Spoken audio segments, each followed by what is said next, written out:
did like fully professional really the deity. Behind us is the Vaikhunta Perumal temple of Kanchipuram near Chennai. This temple is some 1,200 years old. It's very important for our study of the Srimad Bhagavatam, the Bhagavata Purana, because this temple is like a three-dimensional Bhagavata Purana. It has 52 bas-relief images which are based on stories which we find in the Bhagavata Purana. This is a temple which is a treasure house of history. It has to do with a king, Nandivarman Pallavamala, who has established this temple of Vishnu and Krishna as a way of legitimizing his own rule in the Pallava dynasty. So we're here because we want to make this connection of our text, the Bhagavata Purana, with history. It is important also for establishing the age of the Bhagavata Purana, which is very much a matter of dispute among scholars. From this temple we can understand the temple is the text, the Bhagavata Purana, is at least 1,200 years old. Sahasracha sahasravata sabhumin vishvato vritva atyatishta dashangulam. We're here at the Vaikunta Perumal temple in Kanchipuram, and I have two very good friends of mine with me who are taking part in the Bhagavata Purana conference. We have His Holiness Hanumat Preshya Gosvāmī, who has studied at University of California in Berkeley. He has studied psychology, and he has been studying the psychology of the Bhagavata Purana. We also have with us Professor Ravi Gupta, also a scholar of the Bhagavata Purana. He is professor of religion at the Utah State University in the United States. He's also taking part in this conference, so we'll be discussing with him. I've been working with Professor Gupta over several years on translations of the Bhagavata Purana, so we have a lot in common with regard to this text. So we'll be discussing this together. I look forward to it.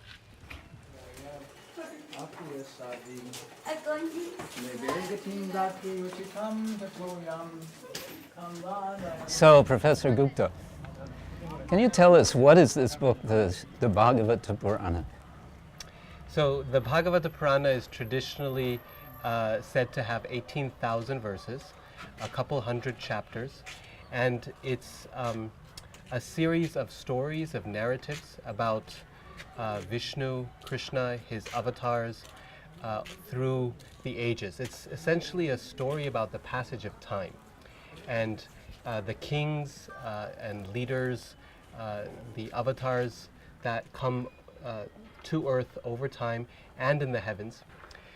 And it's a series of nested dialogues, a series of questions and answers between sages and kings, mostly.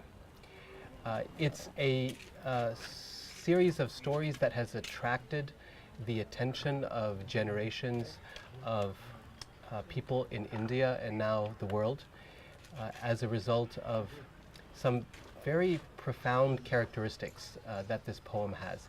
So first of all, it's a work of poetry, and the poetry is extraordinary. Beautiful Sanskrit meters that have rhythm, alliteration, ornamentation. It's also a work of philosophy, and I think this is part of what makes the Bhagavata so attractive and unusual in the body of Sanskrit literature, is that it brings together, on the one hand, it's a piece of fine literature, beautiful poetry, and on the other hand, it's a work of philosophy. And typically you don't see these two things together. Philosophical works, from my own experience, tend to be pretty plodding, boring, and works of poetry and literature tend not to be systematic in their thought. And the Bhagavata is, it provides some very deep, even dense philosophical thought, and at the same time does it in a form of poetry that is enchanting, that's very beautiful. And I think it's that combination that has made it so attractive and so often read and loved. You say that it's a story of time, and it's of a particular time, in a sense, the present time. Can you say something about that? It speaks of what it calls the Kali Yuga, the age of degradation. Can you elaborate? So some of the best literature emerges in times of transition, of liminality, when people are unsettled because the times are changing. And in some ways the times are always changing, but in moments of great change, human beings give deep thought to their circumstances and question who they are and what they need to be doing. And the Bhagavata Purana is set in one of these cosmic transition periods. According to the Puranic time scale, the Bhagavata was spoken just at the beginning of this age of Kali. So the end of the third age, Dwapara, which was still a decent age, leading into the age of Kali, which is full of all kinds of problems and worries and troubles for human beings, and a declining moral quality as well. And it's during this time, or the impending time that is to come, that the sages ask the sage Sutta as to what the solution might be to the ills that are going to come to human beings. And in response to that, he says, well, actually, I've heard a dialogue between the sage Shuka and the king Pariksit, and it's this dialogue that I think holds the answer, the medicine for the troubles that we will face in this coming age of Kali, the dark age, which is just beginning and will last for several 100,000 years longer. So we're presently in this age now. We are, I'm sorry to say. And the Bhagavata is affirming, so to say, conditions that we experience today?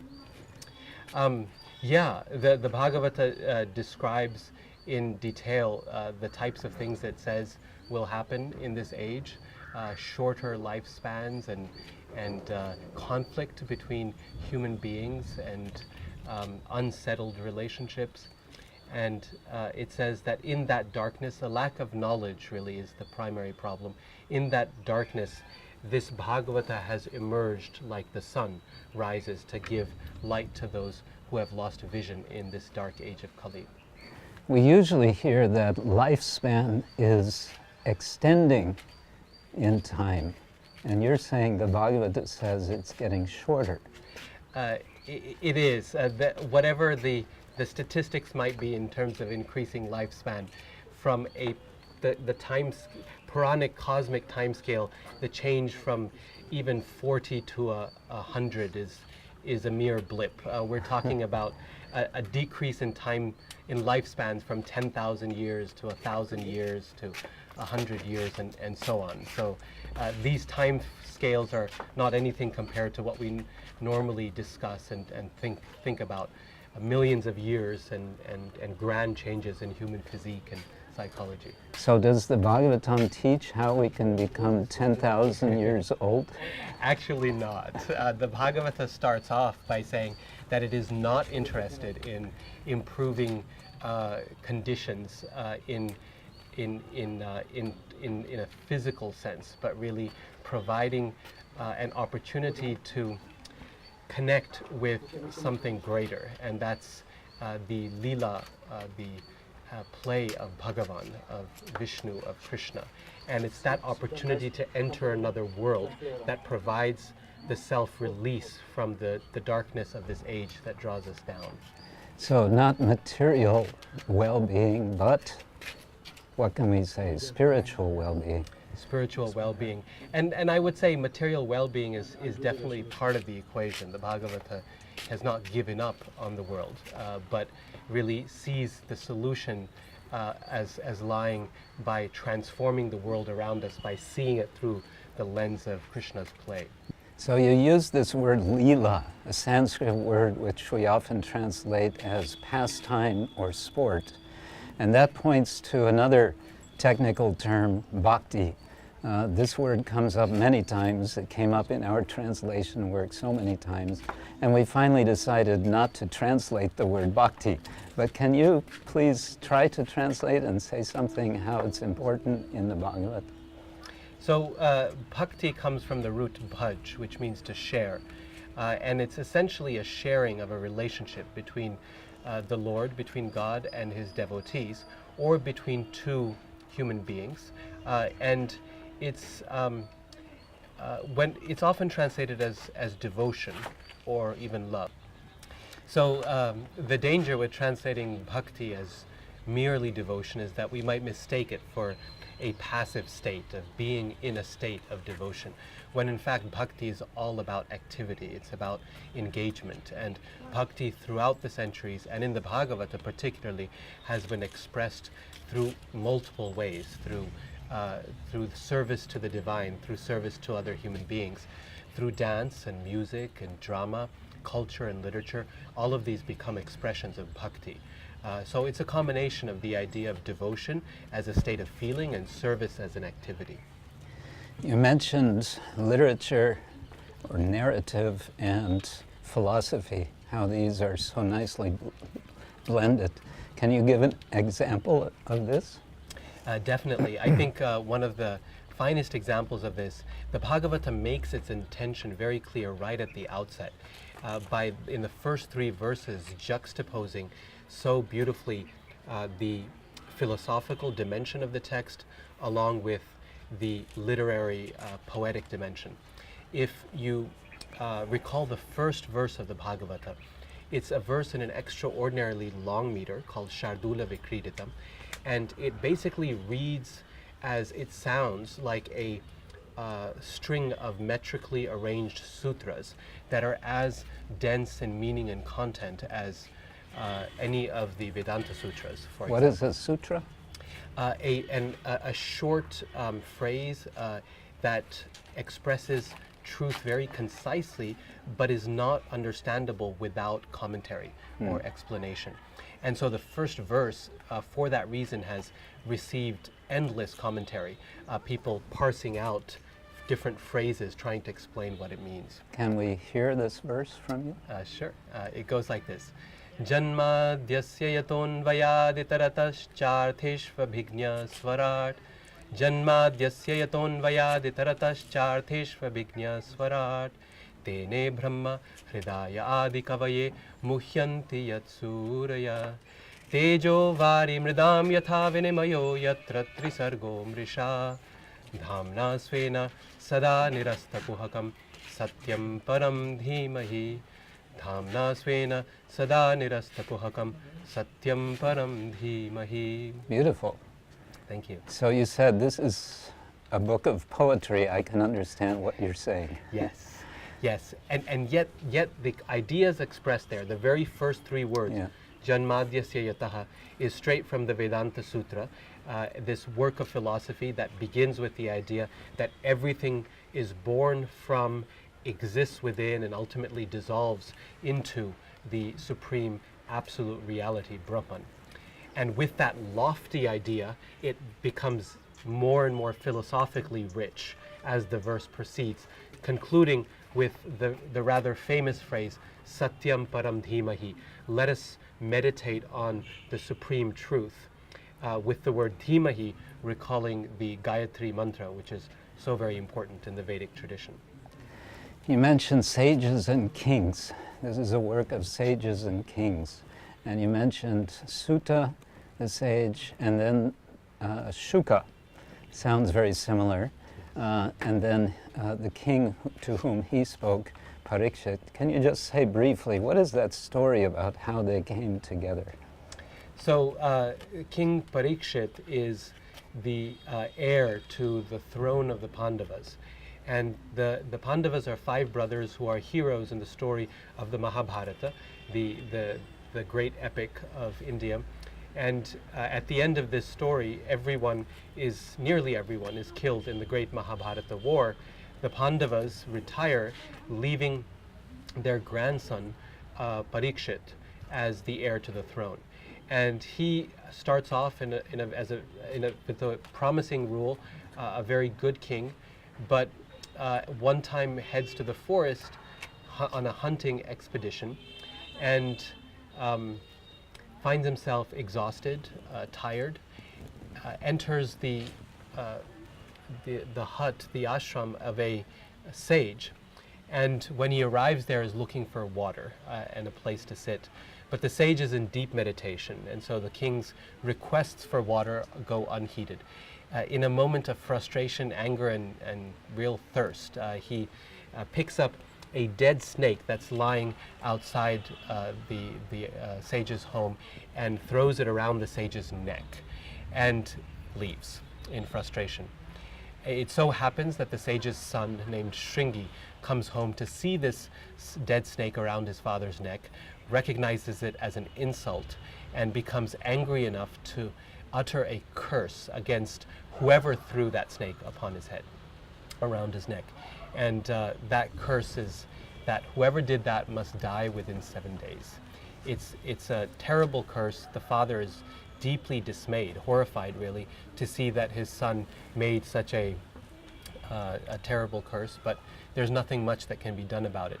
When Pariksit hears about this, instead of becoming angry or upset or looking for retaliation, takes it as the will of the Lord and really a blessing to refocus his life on what is actually important. So he gives up his kingdom, makes his son the next king, and heads to the banks of the Ganga, the Ganges, where he decides to fast to death, and for 7 days. And being the pious and righteous king that he is, sages from all over the world are said to descend to that location. And they all want to witness this person's passing and be with him for his last breaths. Nevertheless, there is one person who shows up, that person causes all the other sages to rise and to offer their respects. It's not the oldest among them. He's just a young man, maybe 16, 17 years old, wearing not a stitch of clothing. He's totally given up the world, knows no difference between man or woman. And when he arrives, his name is Shukadeva, and he takes a seat in the assembly. Everyone instantly recognizes him as the most honored amongst them. And King Pariksit begins to ask him a question. And the question is, can you tell me what is the duty of a man who is about to die? Mm-hmm. That question, although very relevant to Pariksit's circumstance, in a way is relevant to every person's circumstance. And that's what makes the Bhagavata so compelling. Because after all, we are all about to die. It may not be in 7 days, it could be in 7 years or 70 years, but nevertheless, death is as certain as life is. And so the Bhagavata makes itself immediately relevant to all its listeners who might have the wisdom to recognize their own mortality. Would people of today, it seems that people of today who study the Bhagavata take it seriously, but it's surprising considering the fact that Shuka is portrayed as one who is utterly and totally renounced, considering that our modern age doesn't seem to be an age of renunciation. So how does this work? Why is it that the Bhagavata has persisted in its popularity? I think there could be many answers to it. I personally think that the Bhagavata's relevance comes from its very honest view of human nature. The Bhagavata recognizes human desire, human weakness as well. Some of the most compelling stories in the Bhagavata are ones where human beings seek the ultimate and yet stumble and then come back to have their success. What I like to call second chance narratives. They happen again and again. One of the most famous is the story of Ajamila, who begins life in wonderfully pious way and then ends up stumbling with a moral lapse, and then comes back to become very focused and ultimately achieve the highest end. But there are many like this, the story of Jad Bharata, for example.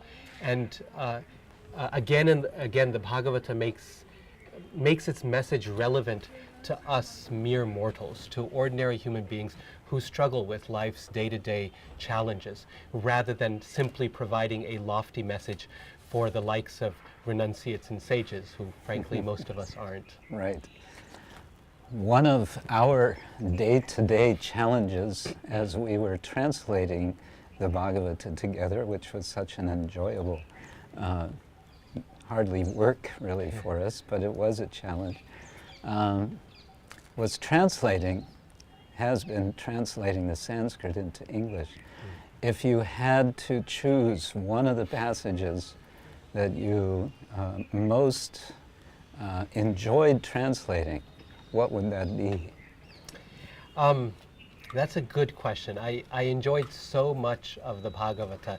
Each part of it presents different kinds of poetry, different emotions, different psychological situations. So it's very difficult to choose one. But if I had to, I would choose the story of Jaya and Vijaya's fall from Vaikunta. Here we are in the background, Vaikunta Perumal temple.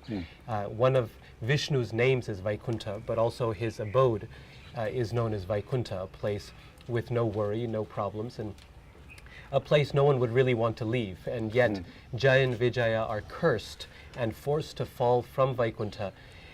That story of their descent, I enjoyed very much translating, not only because of the beautiful language in the Bhagavata, but because of the very rich commentarial tradition that's found in those passages. Essentially, the commentators, they debate the question as to who is to blame for these two very wonderful assistants, attendants to Vishnu. Who is to blame for their fall from heaven?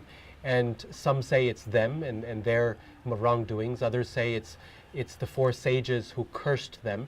And yet others say the ultimate blame lies with the Lord himself for orchestrating the whole situation. As Leela. As Leela, exactly, as play, as sport. And so I truly enjoyed that passage. The other thing that was nice about that passage was the description of Vaikunta itself. The lush and rich description, both in terms of the constructed elements, the palaces and the gems and the gold and everything is beautifully gilded, but also the natural scenery, the plants and the trees. From what I could tell, much of the vegetation was watery vegetation that grows where plenty of water, rainfall exists. And so one can get a sort of vision of what heaven might look like. Perhaps someplace like where we are right now, but not in this age of Kali. Yeah. The Bhagavata is known in Sanskrit circles as the test of a person's Sanskrit knowledge. It's very difficult Sanskrit to translate. That's why I had so much trouble with it. I did too. And the struggle was well worth it. But I think that difficulty lies in several areas. One is that it uses Vedic language that is not normal for Puranas, which are in a much later period of Sanskrit development. Also, its vocabulary is very difficult. I would have the experience of looking up a word in a particular verse in the dictionary, and the dictionary offers some kind of a definition and then cites the verse I'm working on as the only example of that word. So it turns you in a circle. Exactly. It's rather circular, and the only way to know the meaning is to go through the commentaries, really, which is likely where the dictionary got its meaning too, from received tradition. It's also, the text is unique because it's undergone relatively little change over the centuries. It's been a very stable text, which cannot be said about most Puranas that tend to fluctuate a lot as they're retold and rewritten. And so the Bhagavata has a very stable manuscript tradition, which makes it very wonderful to read and to work on. The Bhagavata is also teaching, and it's teaching a practice, a process for elevation, for, let's say, realizing the vision which it's giving. the question naturally comes again with regard to current application of the text and why it's popular. Is it even possible in this degraded age of Kali to practice what the Bhagavata is saying to be practiced? And I guess we need to know what is the essence of that practice.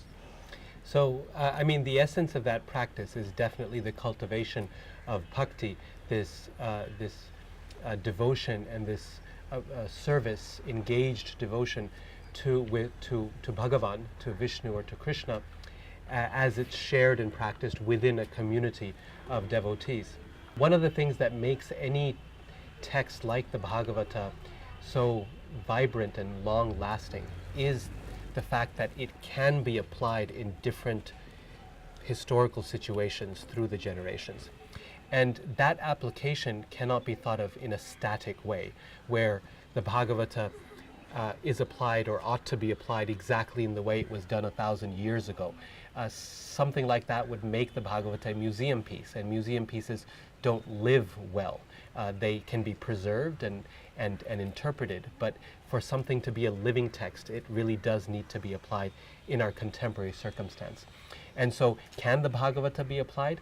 Well, definitely it can, and we see that it has been applied. It is today applied in multiple contexts, but every time it is applied, it is re-understood, reinterpreted, reinvigorated for our own times and for our own unique contexts. And the fact that that can happen, I think, is what makes the Bhagavata a piece of world classical literature.